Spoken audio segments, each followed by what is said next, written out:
Welcome everyone to episode 3 of Unity is Strategy with your host, Philip Katz, and an exclusive interview with Colleen, Zenk. Hey everybody, it's Philip again, and as an addition to our weekly episode, we have a very special guest today. Her name is Colleen Zenk. Many of you know her from her lifelong career as the Barbara Ryan on As the World Turns. She and I met in 20-some years ago. She has spent her career in the arts, whether it's on stage, whether it was in television, where she's also a 3-time Emmy nominee. She's a huge mentor to me. She changed the trajectory of my life in a way that I don't think she comprehends right now. Once As the World Turned finished, she returned back to the stage. We did some touring work together, and then she just recently finished up an amazing 2-year run as the evil Aunt Jordan on The Young and the Restless.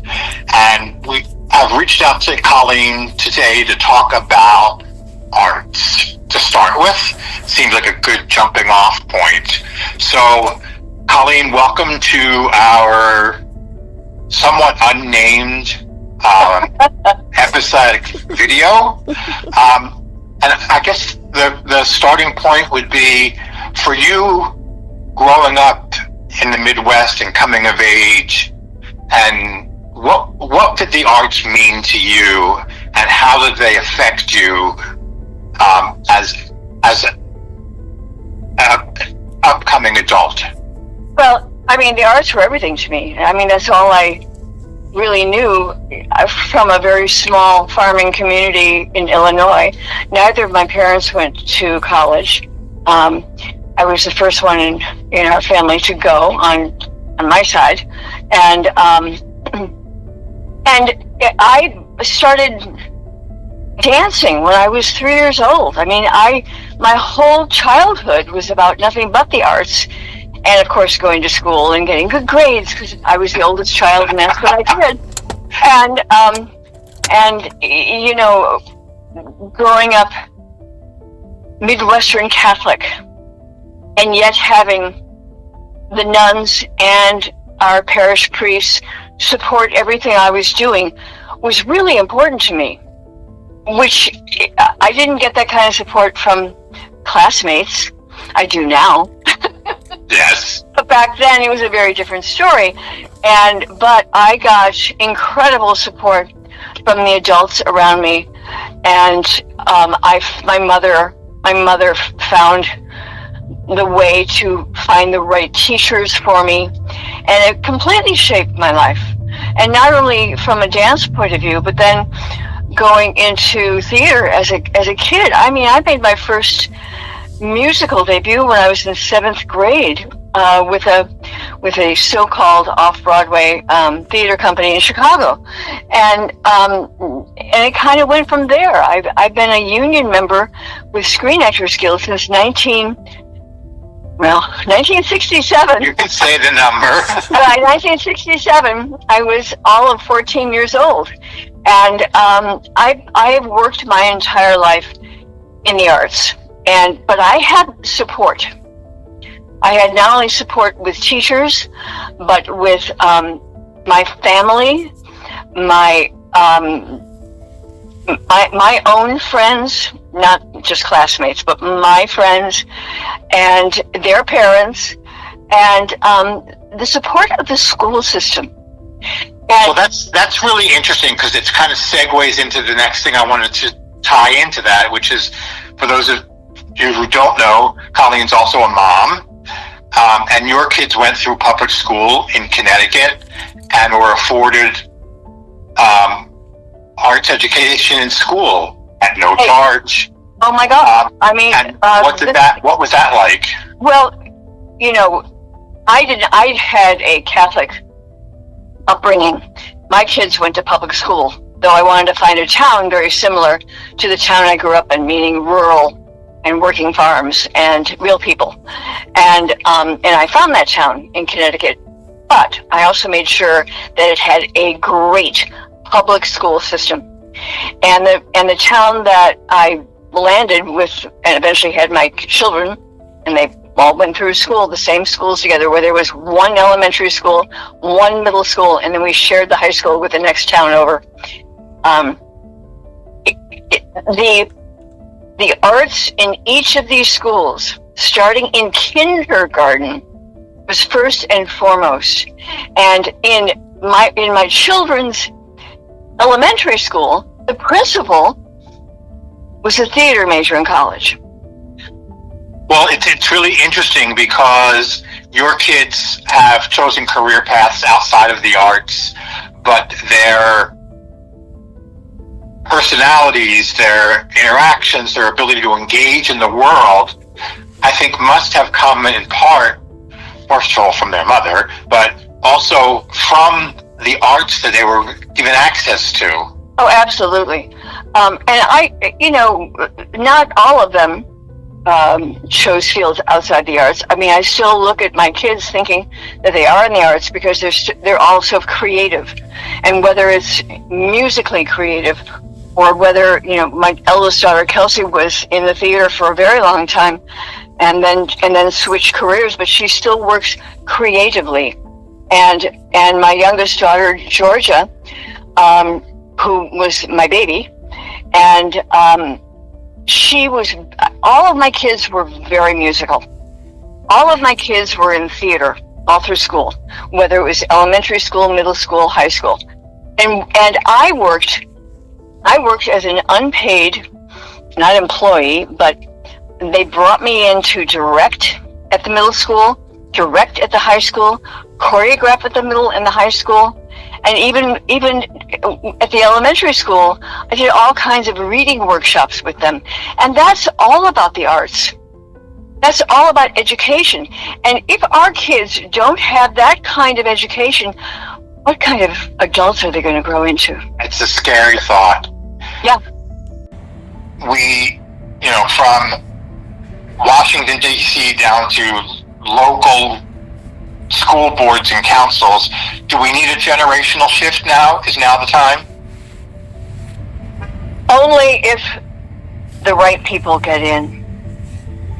If you've got 40-year-olds like the people that are being appointed right now in this administration who don't understand the history of this country or what's important and only are looking at their bottom lines, no, we're in trouble. I think you need not only young people with new ideas, but you've got to keep the old folks who are wise enough to know where we came from. Good point. We're going to be talking to Josh Wall next, who is running to flip a congressional seat in North Florida, in the Daytona, St. Augustine area. I think that he represents part of the generation that I find appealing. I find people like Pete Buttigieg, remarkably appealing as a generational shift. Yep. And so I'm hopeful that for we my have an mind, election. Pete Buttigieg checks off all the boxes. He does. As far as intellect, as far as experience, as far as where he is in the world, and I'm talking about Midwest, Indiana, and how we're brought up in a certain way. That's the middle of the country. Yeah. And it's called values. Right, values. And then, of course, the fact of how he lives his life. He's a good guy, and he's smart as a whip. Yep, I agree. The question is, what catastrophe has befallen us at the Kennedy Center? I'm devastated. I went to Catholic University of America as a theater major, and my freshman year was the grand opening of the Kennedy Center. That spring, I actually danced with I was one of the dancers in the Metropolitan Opera, who was doing an opera called A Village Romeo and Juliet. And then the following fall, I danced there with the Washington Ballet, where I also had been a teacher at the school in Washington. Because my dance career was actually longer than my acting career in the beginning. But the Kennedy Center was the end all and be all. Sure was. I mean, it's where you strove to be. If you weren't on Broadway, you wanted to be at the Kennedy Center. And how many people have had that opportunity? And I had it when I was 18 and 19 years old. And now you have productions being canceled because we have new leadership at the Kennedy Center. And we have a president who thinks that he wants to be king and has anointed himself the chairman of the Kennedy Center, correct, removing some of the most talented administrators around. Exactly. Lots of years ago, I won't say how many, you worked with me on an initiative on Broadway called Kids Night on Broadway. Yes. Which was used to engage the next generation of theater goers. Right. And one of the missions of what we're doing here is engaging the next generation of voters. And this focus is obviously, on the arts. But what do you say to that generation about being engaged, being on alert of what's happening around you, making sure you get a full arts education in your life? Well, I think you have to speak to the parents, but then you have to also talk to the kids, because kids want this. Kids want to be able to perform, especially now with so many young people out there who either see performers on TikTok or they see performers on Instagram, and they want to emulate them. We never had that. No, we never had that at all. We had the Ed rotary dial show. phones. We had the Jackie Gleason show, Carol Burnett, and the Judy Garland show, and the Smothers Brothers, and Laugh-In. It's true. Sort of an offshoot from that I wanted to ask you about too was that we learned this week about the possible defunding of PBS and NPR. Yes. Now, I'm a kid that grew up on PBS. Right. What are your thoughts on? I watched the very first episode of Sesame Street. I was 17. My sister was 7 years old. And all we could talk about down in the theater department was this new show with puppets. I mean, I'm in high school, and all we talked about was this new show. And now they're taking you, and that PBS only gets 1% of that big number that was thrown out, that they're going to take away all that funding. See, PBS gets 1% of that big number. Yeah, the rest of it's the rest of the budget. Drives. That's right. The rest of it's all pledging with people, and a lot of that is the same way with NPR. They get a little bit more in their budget, but the rest of it's all local fundraising. My kids grew up on NPR. I mean, I would leave the house to drive to work from Connecticut, and so many times I would take the kids in the back in my car. And at 5 o'clock in the morning, on would come Morning Edition on NPR, and they would hear the music, and they knew it was almost time to get to the studio. But they grew up, and they still listen to NPR. That's Voice of America, so we have no voice overseas. I know. I can't imagine losing NPR and PBS in one fell swoop. I can't either. It would be a crushing disaster. Well, all we can hope is that it will be this grand idea of shutting them down will be stopped. I hope. We have to engage our legislators. We keep pushing that message out through what we're doing.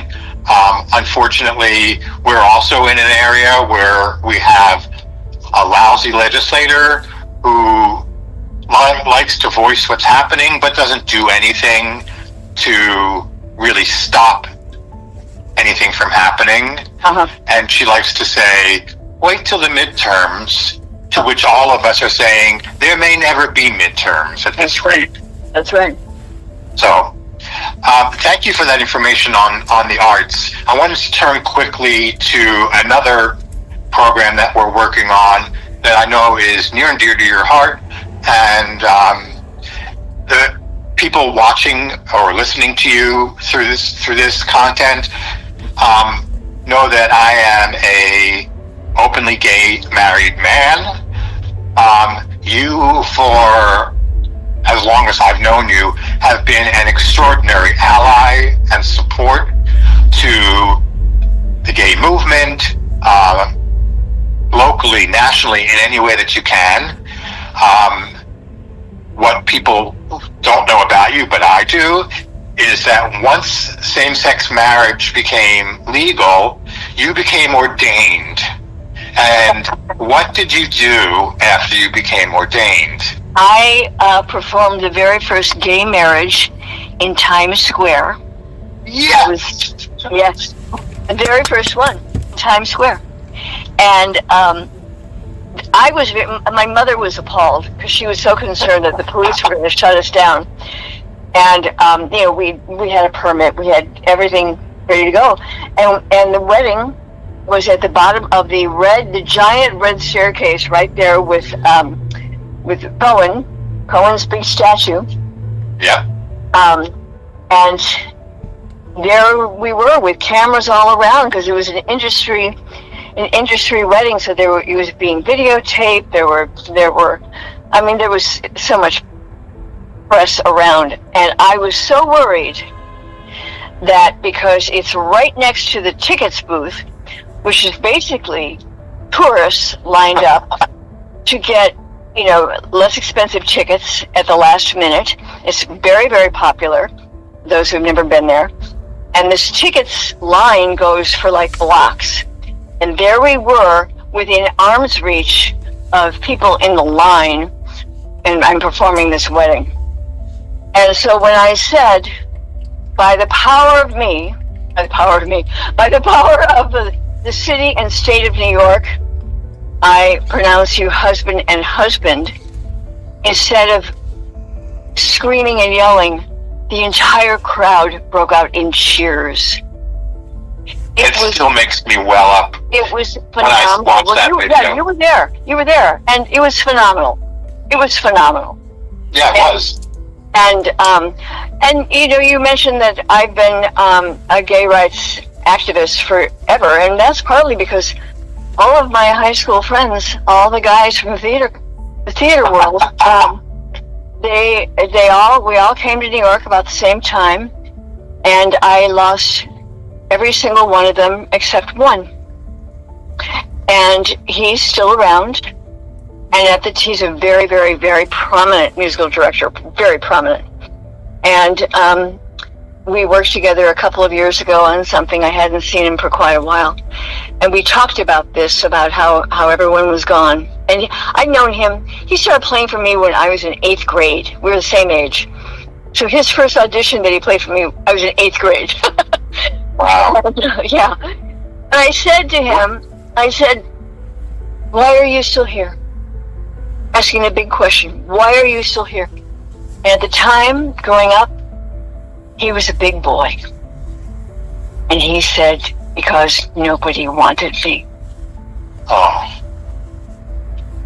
And now, this year, he's nominated for a Manhattan Theater Arts. He's nominated for a MAC Award this year. Wow. I know. That's how it should work. Do you think that this insane administration will try and take away same-sex marriage and take us back in the gay rights movement? I think they're trying. Not only that, they're definitely trying to take all the women's rights away. I mean, reproductive rights. You can't even, I mean, it's insane what they're doing. It's insane.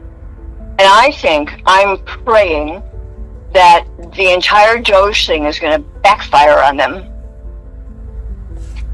We can only hope that that's what happens. I know, but I think if they succeed and cut Social Security, that's when it will happen. That's when people will finally really start really paying attention. Because of your visibility over, the last 50 years, you've had a chance to work with people in all age groups. Yes. One of our important missions in this whatever it is that we're doing is to re-engage those who have been disengaged. Part of that has happened because personally I believe that as a party we just didn't communicate the right message and we didn't meet people where they lived. Yeah, I agree. So what's your advice to the 18 to 34-year-olds in rejoining the protests and finding their advocacy and finding their voice? Well, I think the most important thing for everyone is to read. To read. I mean, we've even talked about the situation with the libraries. Here in Florida, books that he has banned, every single one of my children's required reading books from elementary through middle school through high school, every single one of their required reading books is banned in the state of Florida. And if we can't get this generation to read, we're sunk. Because the only way you can educate yourself is by not looking at just what's around you, but about reading about the past, reading about history, reading about where this not only country came from, where this entire world came from, and what our background is. I mean, look at the Middle East. We know that's where the problem is that they don't remember what happened, and no one's looking at the history. And I'm not talking about just them. I'm talking about how the world is looking at everybody. Do you think? Thank you so much for sharing these things.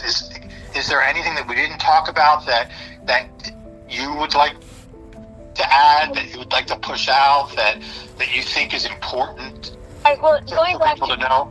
Going back to education, if we don't have our kids educated with eyes wide open, they're not going to know where to lead us when they get to be 30, 40, 50, 60, 70. I'm 72 and I can't believe it. And I look back on my time and the things that I've seen. I was 10 years old when Kennedy was shot. I watched Jack Ruby live kill what's his name, and so much has happened, but you have to pay attention, and you can't just watch one network. Yes, particularly the network of misinformation. The network of misinformation. You have to keep your eyes open. And back in the day, it was all Cronkite. Before that, it was Edward R. Murrow. By the way, those of you in New York who can afford a ticket, go see Good Night and Good Luck. We have members of our group who are actually going next week. Oh, fabulous. But if you can't see that, get the film. Because there's such an education there about what's happening right now in this world that is completely relatable to the film, which was written by George Clooney, directed by George Clooney. He has a small role in it. He does not play the lead. But there are a lot of people in the film. It is a brilliant film, and it tells you a lot. I think people need to keep their eyes open, keep their ears open, and don't watch only football. or March Madness, even though I watch March Madness. Everybody, this is Colleen Zenk. Colleen, thank you so much for being a part of this with us today. Thank you, Philip. My pleasure. I promise I will come across the state to Naples as soon as I get back from the El Salvadorian prison and visit with you. I'll send you a postcard. Okay, send one to your mom first. All right, I love you. Thank you so much for doing this with us. Gotcha. Okay.